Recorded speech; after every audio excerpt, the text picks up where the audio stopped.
Online pharmacy विषयी तुम्हा सगळ्यांना काय माहिती आहे? काय ऑनलाईन फार्मसी म्हणजे काय आणि कुठपर्यंत तुम्हाला नॉलेज आहे याच्याविषयी आधी आपण चर्चा करू.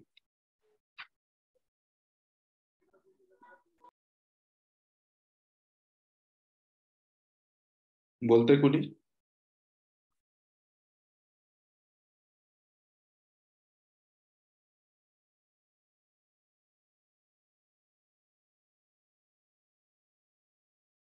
काय निकिता, ऑनलाईन फार्मसी म्हणजे काय? म्हणजे सर ते ऍप थ्रू होम डिलिव्हरी वगैरे करतात मेडिसिन.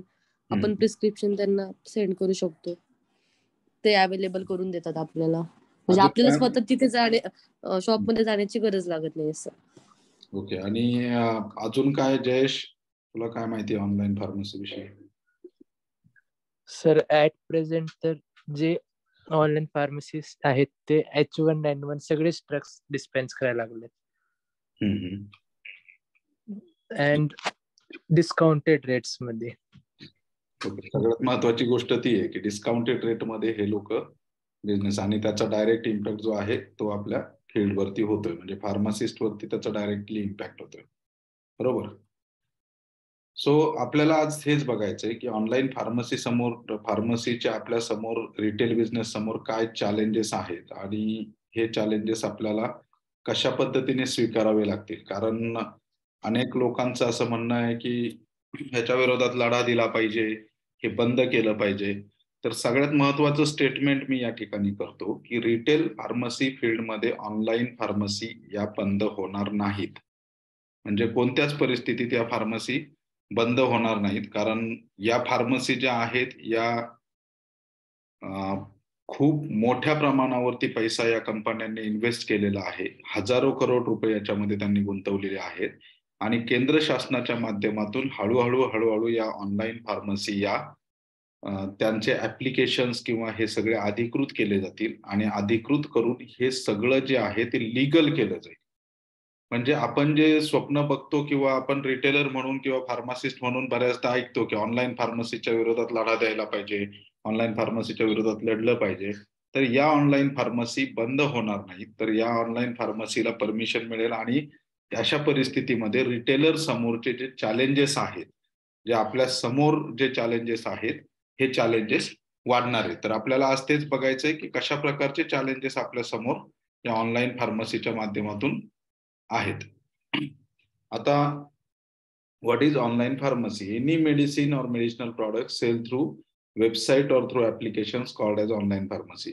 म्हणजे नेटमेड, फार्माइजी हे जे लोक ऑनलाईन वरती मेडिसिन देतात, तर याची मोडस ऑपरेंडी कशी असते की जसं आता निकिता म्हटली की आपण ऑनलाईनला ऑर्डर टाकतो, ऑर्डर टाकल्यावरती काही ठिकाणी ते प्रिस्क्रिप्शनची मागणी करतात. प्रिस्क्रिप्शन आपण टाकल्यानंतर आपल्याला तिथल्या डॉक्टरांचा कॉल येतो, आपल्याला काय होतंय काय नाही हे सगळे सिम्पटम्स विचारले जातात, त्या फॉर्मॅलिटीज केल्या जातात आणि मग आपल्याला तिथून मेडिसिन डिस्पॅच होतात, ते आपल्यापर्यंत येतात. आता सगळ्यात महत्वाची गोष्ट अशी आहे की ऑनलाईन फार्मसी म्हणजे फक्त वेबसाईट वगैरे असं आहे का? तर आता जर तुम्ही पाहिलं तर त्याचे दुसरेही फॉर्म आहेत. म्हणजे असं काही नाही की फक्त वेबसाईट वगैरे. जसं आता पुण्यामध्ये जर तुम्ही पाहिलं तर बरेचसे मेडिकल वाले डिस्काउंट देऊन फोनवरती ऑर्डर घेतात, व्हॉट्सअपवरती प्रिस्क्रिप्शन मागवतात आणि घरपोच नेऊन देतात. आता ती ऑनलाईन फार्मसी नाही का? तीही एक प्रकारे ऑनलाईन फार्मसीच्याच प्रकारामध्ये आहे, फक्त छोट्या प्रमाणावरती. तो त्याच्या आजूबाजूच्या सोसायटीजमध्ये मोबाईलवरती ऑर्डर घेतो, म्हणजे ऑनलाईनच ऑर्डर घेतो. इथे प्रिस्क्रिप्शन किंवा प्रिस्क्रिप्शन घेऊन पेशंट तुमच्या दुकानामध्ये येत नाही, फोनवरती ऑर्डर देतो, मेलवरती ऑर्डर देतो, ऍप्लिकेशन थ्रू ऑर्डर देतो.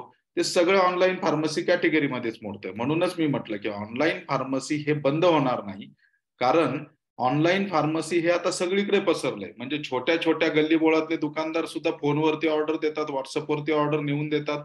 म्हणजेच ऑनलाईन फार्मसी झाली त्यांची ती एक प्रकारे छोट्या प्रमाणामध्ये.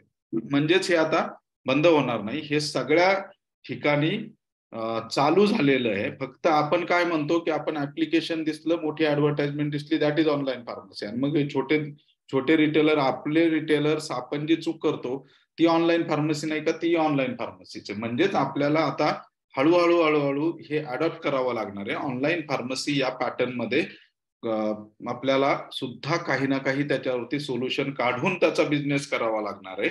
आपण नुसतं असं म्हणून चालणार नाही का हे गव्हर्नमेंटने बंद केलं पाहिजे, मग गव्हर्नमेंटने याच्यावर रूल्स आणले पाहिजेत, अमुक केलं पाहिजे. ते आता ती वेळ निघून गेलेली आहे. म्हणजे 2015-16 साली ज्या वेळेला पहिल्यांदा ऑनलाईन फार्मसीची औषधं मिळायला लागले त्यावेळेला हे सगळं करायला पाहिजे होतं, पण त्यावेळेला हे झालं नाही आणि आता त्या गोष्टी होणं पॉसिबल नाही. म्हणूनच आपल्याला आपल्या समोर जे चॅलेंजेस आहेत हे चॅलेंजेस आता ऑनलाईन फार्मसी लिगल आहेत का, हा सगळ्यात मोठा प्रश्न विचारला जातो की ऑनलाईन फार्मसीचं लिगल स्टेटस काय. तर ड्रग अँड कॉस्मेटिक ऍक्ट नुसार आपल्याला रूल 65 नुसार किंवा फॉर्म 1919B नुसार आपल्याला ड्रग लायसन्स दिलं जातं FDA कडून. ड्रग लायसन्स देताना आपल्या प्रिमायसेसचं इन्स्पेक्शन होतं आणि आपल्याला सेलचं लायसन्स दिलं जातं. आता ऑनलाईन फार्मसीच्या बाबतीमध्ये जर असं कुठलाही उल्लेख ड्रग अँड कॉस्मेटिक ऍक्ट मध्ये किंवा फार्मसी ऍक्ट मध्ये कुठेही केलेला नाही की ऑनलाईन मेडिसिन विकता येतील. आता दोन गोष्टी आहेत त्याच्यामध्ये. मग तुम्ही म्हणाल की हे सगळं जर इलिगल चालू आहे तर सरकार याच्यावरती बंदी का घालत नाही किंवा सरकार कायद्याने याच्यावरती कारवाई का करत नाही. आपल्याकडे आहे ना कायद्याच्या दोन प्रकार आहेत. म्हणजे एक कायद्यात लिहिलेलं आणि एक कायद्यात न लिहिलेलं. ज्या वेळेला ऑनलाईन फार्मसीवरती जर कोणी कारवाईची मागणी केली तर त्यावेळेला आपल्यालाच अधिकारी सुनावतात की दाखवा कायद्यात कुठे लिहिलंय की ऑनलाईन फार्मसी करायची नाही, अशा पद्धतीने मेडिसिनची डिलिव्हरी द्यायची नाही, असं कुठे लिहिलेलं आहे का. पहा, लक्षात घ्या, कायदा कशा पद्धतीने बेंड केला जातो की हे लोक काय म्हणतात, आम्ही कुठलाही कायदा मोडत नाही. कसा तर कायद्यामध्ये मेडिसिन दुकानापासून पेशंट पर्यंत कसे पोचवावेत, सायकलवर पोचवावेत, कारने पोचवावेत, विमानाने पोचवावेत, कुरिअरने पोचवावेत की स्वतः डिलिव्हरी देऊन यावी की पेशंटच्या रिप्रेझेंटेटिव्हच्या हातामध्ये ते दिलं जावं, असं कुठल्याही प्रकारे कायद्यामध्ये तरतूद नाही. कायद्यामध्ये काय तरतूद आहे की तुम्ही मेडिसिन डिस्पेन्स करताना तुमच्याकडे व्हॅलिड ड्रग लायसन्स पाहिजे, रिटेल सेलचं. मग या कंपन्या काय म्हणतात, आमच्याकडे व्हॅलिड ड्रग लायसन्स आहे. आता दुसरी गोष्ट फार्मासिस्ट पाहिजे, हे म्हणतात हो आमच्याकडे फार्मासिस्ट आहे. तिसरी गोष्ट प्रिस्क्रिप्शन व्हेरिफिकेशन. तर याच्यावरती कोर्टाने सुद्धा आदेश दिलेले होते की यांची प्रिस्क्रिप्शन व्हेरिफिकेशनची प्रोसेस कशी आहे. तर आपल्याकडून ते प्रिस्क्रिप्शन घेतात, आपण ते व्हॉट्सअपवर पाठवतो, मग त्यांचा डॉक्टर व्हेरीफाय करतो, असं त्यांचं म्हणणं आहे. म्हणजे ह्या सगळ्या फॉर्मॅलिटीज हे लोक कम्प्लीट करतात आणि तिथून मेडिसिन डिस्पेन्स केलं जातं. आणि हे डिस्पेन्स केलेलं मेडिसिन डायरेक्टली पेशंटला कुरिअर थ्रू किंवा कुठल्या तरी त्यांच्या डिलिव्हरीच्या सिस्टमनुसार ते पेशंट पर्यंत पोहोचवलं जातं.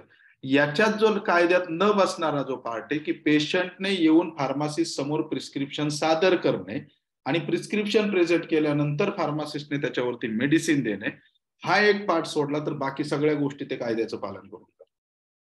मग या गोष्टीचा गैरफायदा घेऊन या ऑनलाईन फार्मसी सगळ्या चालू आहेत आणि यांच्यावरती कारवाई होऊ शकत नाही.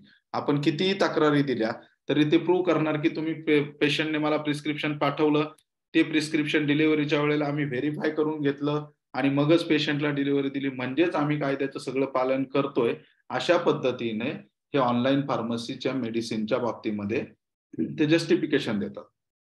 आता अजून इलिगल याच्यात काय चालतं, जसे अबॉर्शनशी रिलेटेड औषधं असतील, ह्या औषधांचा काळा बाजार चालतो, नार्कोटिकची औषधं, तर हे भयानक आहे.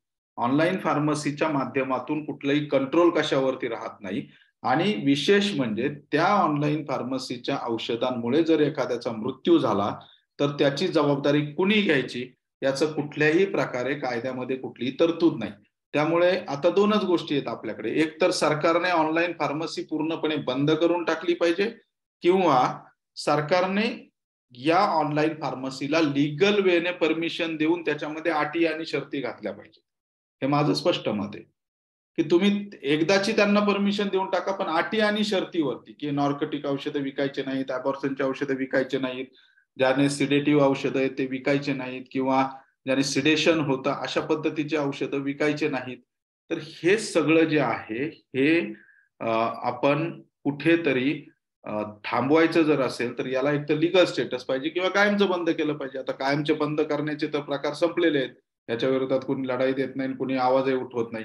मग हे सगळं लिगल करून याच्यामध्ये त्या स्टेटसमध्ये घेऊन एकदाची आपल्याला आपल्या बिझनेसची स्ट्रॅटेजी ठरवता येईल. म्हणून सध्या तरी ऑनलाईन फार्मसी इलिगल आहेत, पण कायद्याच्या चौकटीत बसवून ते लोक काम करण्याचा प्रयत्न करतात, म्हणून त्यांच्यावरती डायरेक्टली कुठली ऍक्शन घेणं पॉसिबल होत नाही, म्हणून या ऑनलाईन फार्मसी चालू आहेत. आता कशा पद्धतीने ऑपरेट करतात, तर तुम्ही तुमच्या ऍप्लिकेशन वरून ऑनलाईन फार्मसीज ऑर्डर घेतात. ती ऑर्डर घेतल्यानंतर तुम्हाला त्याचे जे प्रिस्क्रिप्शन आहे ते अपलोड करायला सांगितलं जातं. हे प्रिस्क्रिप्शन ओटीसी ड्रगच्या बाहेर असेल, म्हणजे शेड्यूल्ड ड्रग मध्ये असेल, तर ते डॉक्टर्स तुम्हाला फोन करतात. ते तुम्हाला काय होतंय, कसं होतंय, म्हणजे इन शॉर्ट ते काय करतात, टेली काउन्सिलिंग करतात आणि त्यानुसार तुम्हाला काय होतंय काय नाही हे जाणून घेतात आणि मग म्हणतात ओके हे प्रिस्क्रिप्शन बरोबर आहे, डॉक्टरांनी दिलेलं आहे, आणि मग तुमची ऑर्डर तिथून डिस्पॅच होते आणि डील कम्प्लीट होतं. आता याच्यात काय ऑथेंटिसिटी आहे, कुठलीही ऑथेंटिसिटी नाही. तिथे फोनवर बोलणारे खरोखर डॉक्टर आहेत का तुम्हालाही माहिती नाही, मलाही माहिती नाही. गव्हर्नमेंटचं कंट्रोल काय आहे, काहीच नाही या गोष्टीवरती.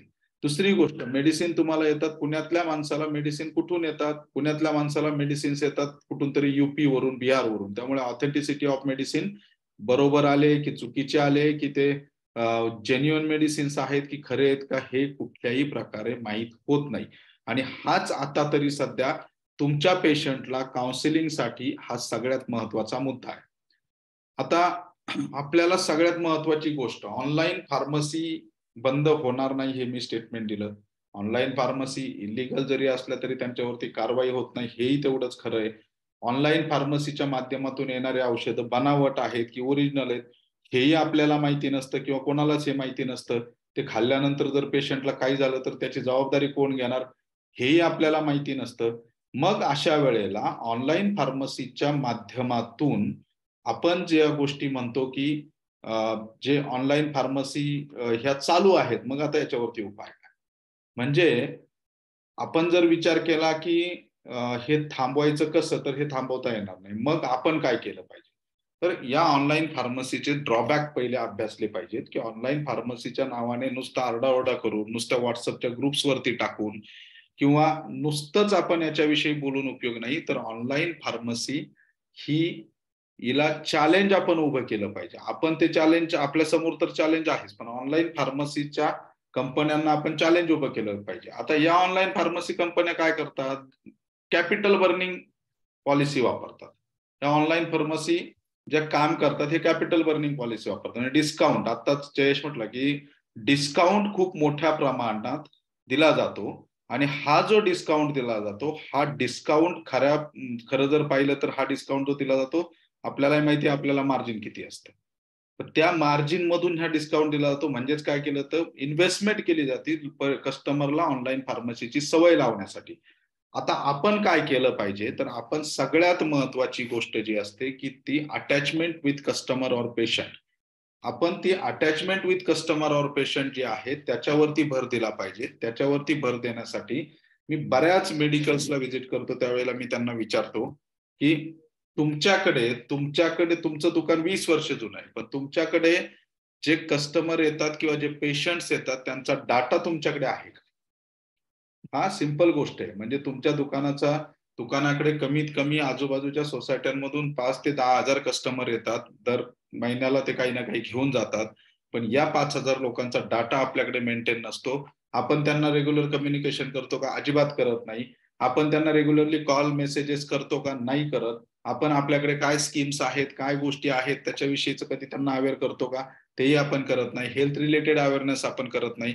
आपण ज्या ऑनलाईन फार्मसीच्या नावाने ओरडतो त्यांचं जर पाहिलं, एकदा तुम्ही औषध घेतलं की त्यांचा दर 2 दिवसाला एक मेसेज येत राहतो, ही स्कीम आहे, एवढा डिस्काउंट देऊ, अशा पद्धतीचे औषध आलेत, नवीन कॅटेगरी आलेत, हे सगळं ते सारखं पाठवत राहतात. म्हणजेच ते पेशंटवरती बंबार्डिंग करतात. जाहिरात करणं आपल्या दुकानाची, ती ही क्लोज सर्कमस्टन्सेस मध्ये करणं. आपण काय ऑनलाईन फार्मसी सारखं पुण्यामध्ये माझं दुकान आहे मी दिल्लीला जाहिरात करतोय असं करून चालणार नाही. तर आपल्याला काय करावं लागेल, आपल्याला आपल्या परिसरामध्ये आपल्या जवळ जे काही कॉलनीज आहेत, ज्या काही रेसिडेन्शियल कॉलनीज आहेत, बिल्डिंग्स आहेत, तिथे जाऊन आपल्याला पेशंटचा डाटा कलेक्ट करणं, क्रोनिक पेशंट सेग्रिगेट करणं, आणि मग त्या पेशंटला आपल्याला कशा पद्धतीची सर्व्हिस देता येईल त्याच्यावरती आपण स्वतः विचार केला पाहिजे. आता ज्यांना टेक्नॉलॉजीची आवड आहे, त्यांच्याकडे सॉफ्टवेअर आहे, त्यांनी स्वतःचं अँड्रॉइड ऍप्लिकेशन जर डेव्हलप केलं आणि तुमच्या आजूबाजूच्या सोसायट्यांमध्ये सांगितलं की हे अँड्रॉइड ऍप्लिकेशन माझ्या दुकानाचं आहे, किंवा आम्ही 5 दुकानदार मिळून हे अँड्रॉइड ऍप्लिकेशन काढलंय, तुम्ही कुठेही ऑनलाईन फार्मसीला बाहेर ऑर्डर देऊ नका. बाहेरच्या ऑर्डरची कुठलीही गॅरंटी नाही. ते औषधं बनावट येऊ शकतात. आणि जर दररोज किंवा 2 दिवसाआड जर एखादा मेसेज त्यांना व्हॉट्सअपवरती केला की ऑनलाईन फार्मसीचे जे औषधं येतात त्याची गॅरंटी घेणारं कुणीही नाही आणि हे औषधं बनावट असू शकतात, हे अवेअरनेस जर पेशंटला केलं तर सारखं बंबार्डिंग केल्यानंतर ऑटोमॅटिकली पेशंटच्या डोक्यामध्ये येतं की नाही, ऑनलाईन फार्मसीची औषधं घेण्यापेक्षा आपल्या बाजूच्या मेडिकल मधून घेतलेले औषधं बरे. अशा वेळेला पेशंटला जर आपण विचारलं की बाबा तुला डिस्काउंट पाहिजे की तुला क्वालिटी ऑफ मेडिसिन पाहिजे, तुला डिस्काउंट हवाय की तुला तुझा जीव जास्त प्रिय आहे, तर कोणीही पेशंट हा स्वतःचा जीव जास्त प्रिय आहे असंच म्हणणार. तुम्ही जर तुमच्या 100 कस्टमर बरोबर या संदर्भात जर संवाद साधणं गरजेचं आहे. ते लोक कॅपिटल बर्निंग करून हजारो कोटी इन्व्हेस्ट करतायत. आपण ऍटलिस्ट आपला 1 तास, दररोज 1 तास आपण आपल्या कस्टमरशी संवाद साधणं, फोनवरती असेल, मेसेजवरती असेल किंवा प्रत्यक्षात असेल, हे जर आपण केलं आणि आपल्या कस्टमरचा डाटा जर फिक्स करत गेलो तर आपल्याला कुठल्याही ऑनलाईन फार्मसीला घाबरण्याची गरज नाही. माझं स्पष्ट मत आहे की आपण आजही दुकानदारांनी, सगळ्या रिटेलर्सने, फार्मासिस्टने स्वतःचं इव्हॅल्युएशन करावं की आपण आपल्या कस्टमर पर्यंत किती अटॅच झालेले आहोत, किती आपण त्यांना विशेष करतो, किती त्यांच्या गोष्टी आपण जाणून घेतो, किती त्यांना आपण अवेअर करतो, किंवा हे सगळे धोके तुम्हाला लक्षात येत आहेत का, या सगळ्या गोष्टी तुम्ही डिस्काउंटच्या नादामध्ये विसरताय. दुसरी गोष्ट, तुमच्या दुकानामध्ये जे औषधं उपलब्ध असतात, जे बाजूच्या डॉक्टरने लिहून दिलेले असतात, ही औषधं ऑनलाईन फार्मसीला मिळतीलच याची गॅरंटी नसते. हेही आपल्याला कस्टमरला समजावून सांगता येतं की डॉक्टरांनी जे दिलेले औषध आहेत. बरं, तिसरी गोष्ट अशी आहे की तुमच्या आजूबाजूला राहणारे जे लोक आहेत ते प्रिस्क्रिप्शन घेऊन येतात, प्रिस्क्रिप्शन घेऊन तुमच्याकडून औषधं घेऊन जातात. कुणालाही ताप आलाय, डोकं दुखतंय आणि डॉक्टरांनी संध्याकाळचा डोस घ्यायला सांगितलाय म्हटल्यावरती तो ऑनलाईन फार्मसीकडे जाणार नाही. पण क्रोनिक मेडिसिन मध्ये म्हणजे आत्ताचा डोस 2 गोळ्या तो तुमच्याकडून घेईल आणि ऑनलाईन फार्मसीला जाऊ शकतो. म्हणूनच आपल्याला कस्टमर बांधून ठेवणं, पेशंट बांधून ठेवणं गरजेचं आहे. आजही आपल्या अनेक मेडिकल, मी स्वतः अनुभव घेतो, म्हणजे 10 मेडिकलला जर आपण व्हिजिट केली तर तुमच्या लक्षात येईल फार्मसीचा ऍटिट्यूड, आपल्या जो रिटेलर आहे त्याचा ऍटिट्यूड कसा असतो. तो अतिशय घाणेरड्या पद्धतीने बऱ्याच ठिकाणी वागणूक दिली जाते. म्हणजे तो प्रिस्क्रिप्शन फेकेल, पैसे फेकेल, त्याचं मोबाईलमध्ये काहीतरी चालू असतं, तो त्याचे गाणे लावून गाणे ऐकत बसलेला असतो, काय पाहिजे म्हणून अंगावरती ओरडतो. ह्या हॅबिट्स आपल्याला बदलाव्या लागतील. आपल्याला सर्व्हिस ओरिएंटेड आपण अजूनही झालो नाही. आपल्याला असं वाटतं की हा व्यवसाय येतील लोक, नेतील लोक, होईल आपला फायदा. नाही, जर आपण आज सर्व्हिस ओरिएंटेड झालो नाही, जर आपण आज त्या पद्धतीने जर आपण लोकांना अप्रोच केलं नाही, तर मात्र आपला व्यवसाय हा संपण्याच्या स्थितीवरती नक्की येईल. कोणीही आपल्याला वाचवू शकत नाही. त्यामुळे आपल्याला वेगवेगळ्या स्कीम्स असतील किंवा वेगवेगळ्या योजना असतील. आता डिस्काउंट मध्ये तुम्ही ज्या वेळेला फास्ट सर्व्हिस देता, म्हणजे तुम्ही जर ऑनलाईन मेडिसिनवाला 4 तास ते 8 तासामध्ये मेडिसिन देतो, तुम्ही जर बाजूच्या सोसायटीमध्ये 15 मिनिटांमध्ये त्याला मेडिसिन्स नेऊन दिले तर तो नक्कीच तुमचं कौतुक करेल. दुसरी गोष्ट, डिस्काउंट पेक्षा ही अटॅचमेंट खूप महत्वाची असते. ज्या वेळेला तुम्ही त्या कस्टमरकडे जाता, आता तुम्ही म्हणाल की मग आम्ही काहीच डिस्काउंट द्यायचा नाही. मी आता या मताचा नाही की डिस्काउंट अजिबात द्यायचा नाही. डिस्काउंट तुम्हाला या भविष्यामध्ये द्यावाच लागणार आहे. म्हणजे थोडक्यात काय, तुमचा सेल्स वाढवणे आणि प्रॉफिट कमी करणे.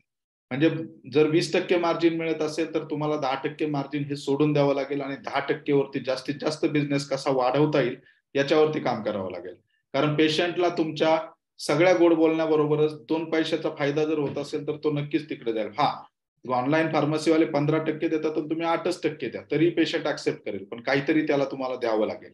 दुसरी गोष्ट, त्याचं ब्लड चेकिंग असेल, शुगर चेकिंग असेल, बीपी चेकिंग असेल, या सगळ्या गोष्टी तुमच्या फार्मासिस्टने त्याच्या घरी जाऊन पिरियॉडिकली केल्या पाहिजेत. आजही नुसतं याच्याविषयी बोललं जातं, पण मला नाही वाटत की कुणी जाऊन त्याच्या घरी त्या पेशंटला, सिनियर सिटीजनला सांगत असेल. किंवा तुमच्या एरियामध्ये संध्याकाळी सकाळी जे सिनियर सिटीजन्स येऊन बसतात त्यांच्याकडे एक 10 मिनिटं काढा, जा, त्यांची चौकशी करा, त्यांना औषधांविषयी विचारा, त्यांचे ब्लड शुगर चेक करा आणि त्यांचे ह्याच्यात जास्त खर्च येत नाही, ह्याच्यात फक्त वेळ द्यावा लागतो. आपल्याला एक दुकानदार म्हणून घ्यायची सवय झाली आणि आपण काय म्हणतो की आम्ही बिझी आहेत, आम्हाला वेळ नाही, आम्हाला तेवढा टाइम मिळत नाही. असं काही नसतं. ज्या वेळेला तुम्हाला बिझनेस स्मार्ट वेने करायचा त्यावेळेला तुम्ही तुमचा टाइम वेस्ट कुठे होतोय ते पहा. सॉफ्टवेअरची हेल्प घ्या, अँड्रॉइड ऍप्लिकेशनची हेल्प घ्या. म्हणजे सांगण्याचा उद्देश असा आहे की नुसतं पेशंट काउन्सिलिंग करणं म्हणजे पेशंट बरोबर बोलणं आणि पेशंटला ऍडव्हर्स रिॲक्शन सांगणं ड्रगचे म्हणजे पेशंट काउन्सिलिंग नाही. तर पेशंट काउन्सिलिंग करताना पेशंटच्या मनामध्ये तुमच्या विषयीचा ट्रस्ट निर्माण करणं ही सुद्धा खूप महत्वाची गोष्ट आहे. उदाहरण मी साधं देतो की तुमच्या एरियामध्ये, तुमच्या विभागामध्ये जो तुमचा फॅमिली डॉक्टर असतो, तुम्ही कधी असं केलं, कॉर्पोरेट हॉस्पिटल मोठ्या मोठ्या ऍडव्हर्टाइजमेंट करतं, टीव्हीला ऍडव्हर्टाइजमेंट करतं, मोठे मोठे बॅनर्स लावतं, तुम्हाला मेसेजेस येतात, वेबसाईट्स असतात. तुमच्या बाजूचा जो क्लिनिकवाला असता, तुम्हाला ताप आल्यानंतर तुम्ही पहिलं बाजूच्या क्लिनिकवाल्याकडे जाता की तुम्ही रुबी हॉलमध्ये जाता? तुम्ही कॉर्पोरेट हॉस्पिटलकडे लगेच पळत नाही ना. का जाता? कारण तुमचा ट्रस्ट त्या बाजूच्या डॉक्टरांवरती असतो. तुम्हाला तिथे जाऊन जास्त गुण येईल किंवा मला बरं वाटेल असं वाटतं, कारण त्या माणसावरती, त्या डॉक्टरवरती तुमचा ट्रस्ट आहे.